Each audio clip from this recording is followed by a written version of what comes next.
O Senhor esteja convosco. Ele está no meio de nós. Proclamação do Evangelho de Jesus Cristo segundo Marcos. Glória a vós, Senhor.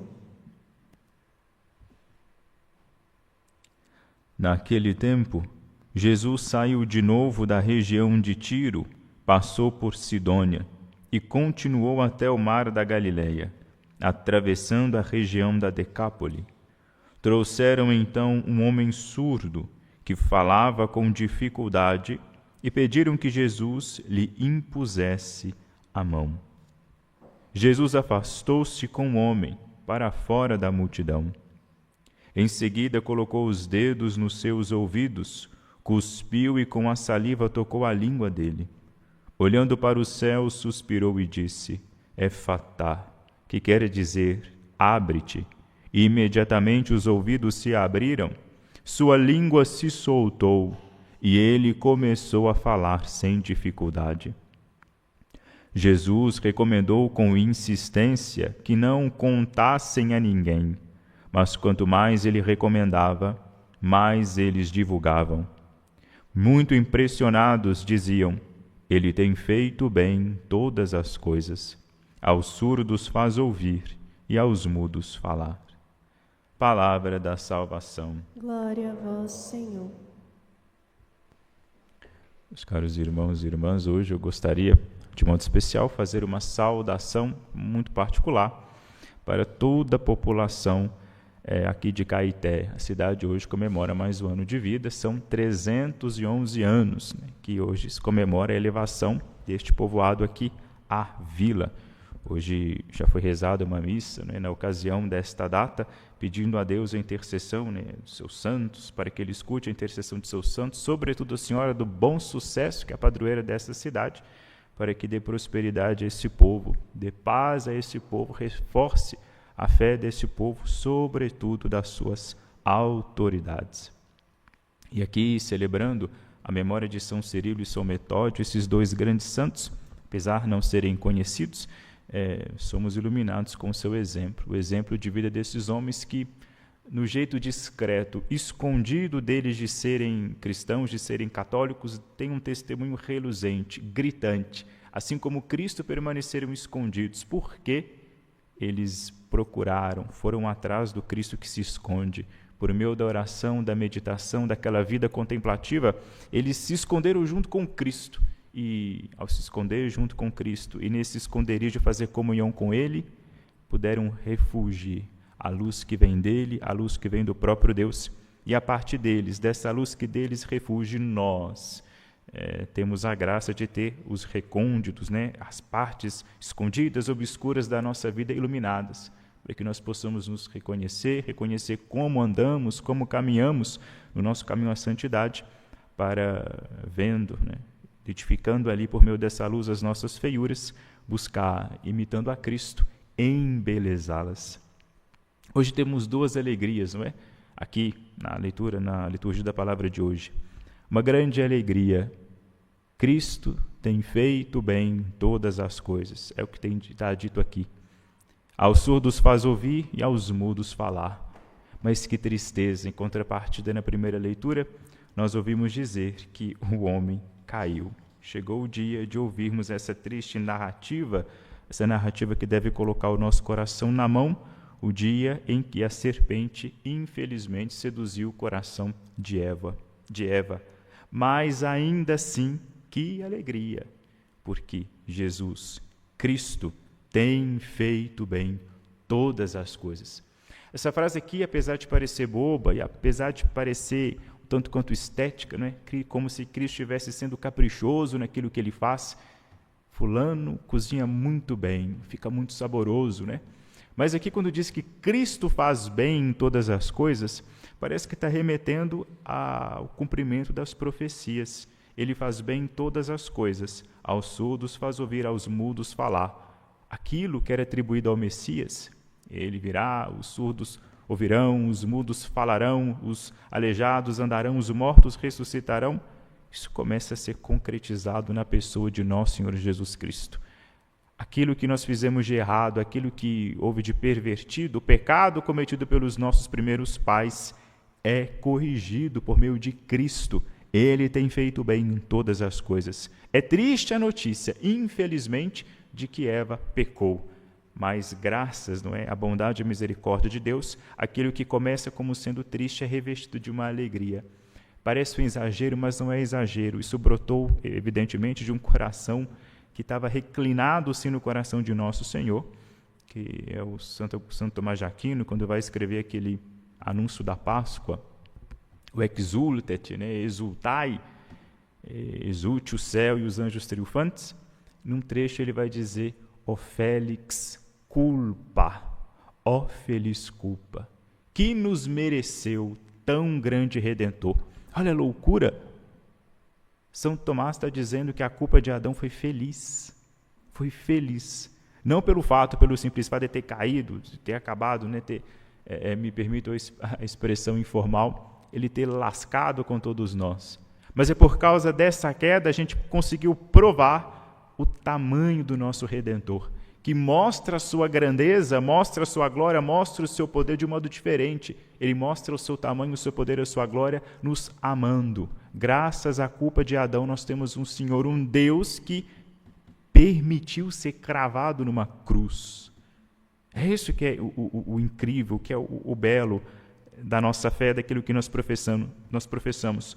Nós valemos um amor infinito, tão infinito que pediu, exigiu e foi atendido com benevolência. Um Deus fazer-se homem, fazer-se um escravo, ser açoitado, ser castigado, morrer numa cruz e ainda, para piorar, se rebaixar ainda mais fazendo-se pão, se sujeitando a ser algo tão frágil que pode ser levado daqui para lá, de lá para cá, sem oferecer nenhuma resistência. Um Deus que nos ama a tal ponto de se fazer frágil ao nível da nossa fragilidade, para nos elevar, para nos fortalecer a Ele.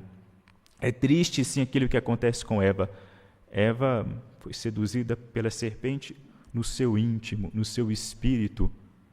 Vejam o que nos diz aqui, como é interessante a narração do capítulo 3 do Gênesis. A serpente era o mais astuto de todos os animais dos campos que o Senhor Deus tinha feito. E ela é astuta mesmo, porque sem percebermos, ela já dá o seu bote, ela não dá sinal. Quando você vê, você já está, né, na boca da serpente. Ela vai perguntar para Eva, é verdade que Deus vos disse, não comereis de nenhuma das árvores do jardim? E a mulher respondeu à serpente, aqui já acabou. Acabou aqui. Sabem por quê? Porque Eva está dialogando com a serpente. Deus ele não vai dialogar com ela. Deus ele já vai dar para ela uma sentença. Depois ele conversa com o homem, pergunta, por que você fez isso? Conversa com a mulher, por que você fez isso? Com a serpente ele não dialoga, com Satanás não se conversa. Quando diz Eva respondeu à serpente, aqui Eva já foi mordida, aqui já acabou. Eva aqui já estava no seu espírito seduzida. A prova aí agora vai ser externado. Aquilo que aconteceu com Eva no seu espírito vai ser externado. A serpente pergunta, é verdade que Deus vos disse, não comereis de nenhuma das árvores do jardim? É verdade? Não é verdade. A serpente está blefando aqui. É verdade que Deus proibiu você de comer todos os frutos do jardim? Mentira. Aí Eva responde, do fruto das árvores do jardim nós podemos comer. Mas do fruto da árvore que está no meio do jardim, Deus disse, não comais dele, nem sequer o toqueis, do contrário morrereis. O que Eva fez aqui? A serpente apresenta para ela uma pergunta mentirosa. Não é verdade que Deus proibiu de comer de todos os frutos do jardim. Eva responde com o quê? Com outra mentira. Eva mentiu. Ela não comeu do fruto aqui, mas ela já pecou. Por quê? A serpente, que é o mais astuto dos animais, ela já entrou no espírito de Eva e lá, aqui na inteligência dela, já seduziu a inteligência e ela fez com que a sua vontade seguisse aquilo que havia acontecido, aquilo que havia entrado na sua inteligência. A queda acontece aqui. Nesse momento, ele vai dizer o grande Fulton Sheen, venerável Fulton Sheen, um bispo norte-americano, ele vai dizer, nesse momento houve agora um desafino, né? Desafinou. Deus compôs uma grande ópera, uma grande sinfonia, que estava tocando muito bem, uma coisa bela. Agora vem Satanás e toca uma nota desafinada. Mas como a gente sabe, como funciona numa sinfonia, a partir dessa nota desafinada, Deus, como bom regente que é, como bom musicista que é, ele para o primeiro movimento. Para aquela música que havia tocado, reveste essa música, essa nota desafinada com outras notas para não nos incomodar a passagem do primeiro para o segundo movimento. E a partir dessa nota desafinada, ele começa uma outra música. É um outro tema.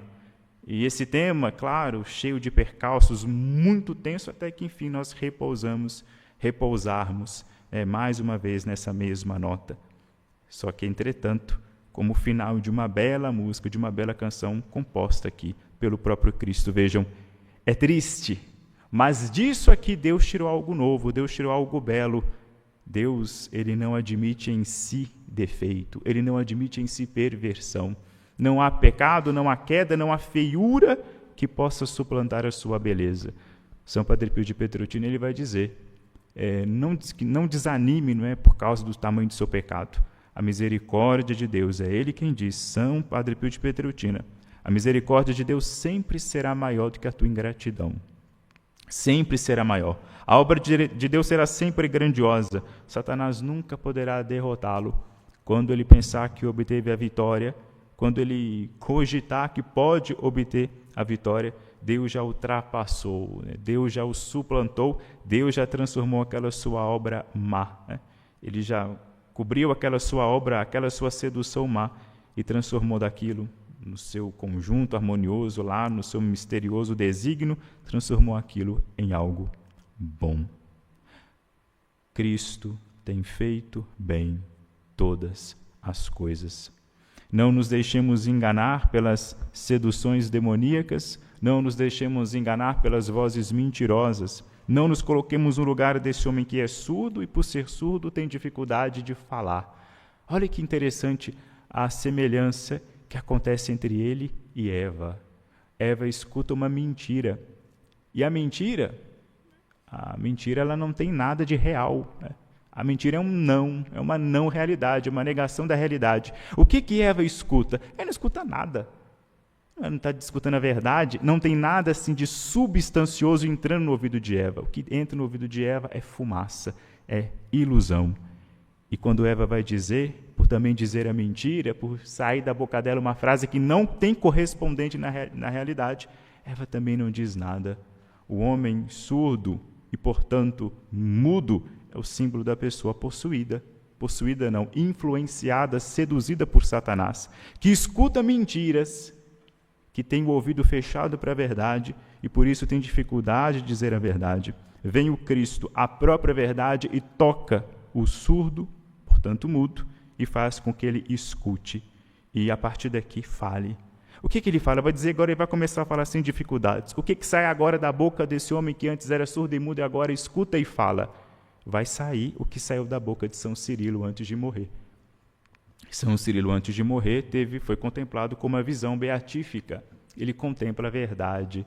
E depois que ele contempla a verdade, a sua boca só começa a pronunciar louvores. Ele começa a bendizer a Deus. É só isso que vai sair da boca de São Cirilo. Bendito seja Deus, porque me livrou daquele inimigo invisível, porque ele não me jogou, não me deixou abandonado às amarras, às garras de Satanás. Mas bendito seja Deus, porque ele me resgatou. Pouco depois disso, São Cirilo vai morrer. Quando uma pessoa contempla a verdade, quando uma pessoa encontra com Cristo, da boca dela não sai outra coisa senão louvores a Deus. Ela pode estar dizendo uma das coisas mais banais, pode estar conversando a famosa conversa fiada, mas se ela fez a experiência real com a verdade, essa conversa fiada, entre aspas, é muito mais substanciosa do que a gente imagina.